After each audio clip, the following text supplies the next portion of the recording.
जय जगन्नाथ सांग मैंने तो आशा करुच्छे आप निश्चय बहुत भलरे थे।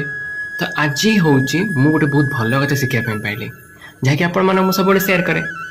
तो भल कथाटी यह हूँ जे आपण मैंने निश्चय भल भाव यहाँ रिलेट करेंगे।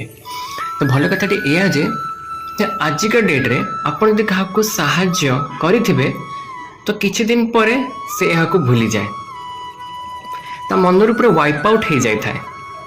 किंतु जदि आपण ताकू साहाय्य करि नथिबे ताहाले से यहाँ तार मल्ला जाए ताकू मन रखि आजिका डेट आजिका लोक।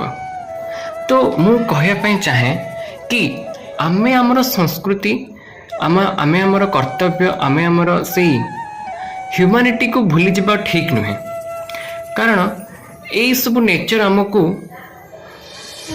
सर्वोत्तम बनैबा जगार बहुत तलू टाणी दिए आम बहुत नीच मनोभाव हो जाऊ। मु समस्त को कही रखुची जे आपन जदि कि साहाय्य करुछि ताले आपन तार मनर आभारी हुंतु कृतज्ञता ज्ञापन करंतु भूलंतु नाही। कारण सही साहाय्य जी आपन करिथिबो आपन बहुत उपकृत होइथिबे आपन ताको भूलिबा उचित नुहे। आ जो माने भूली जाउछन मु सेही मानको कहि रखिया चाहिबी जे एमिति करंतुनी कारण एटा बहुत खराब कथा। तो आमे ट्राई करिबा कि जो माने साहाय्य करूछंती तांको मन रखिया पाई।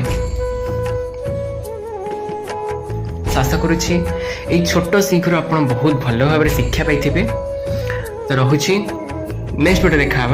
जय जगन्नाथ जय हिंद।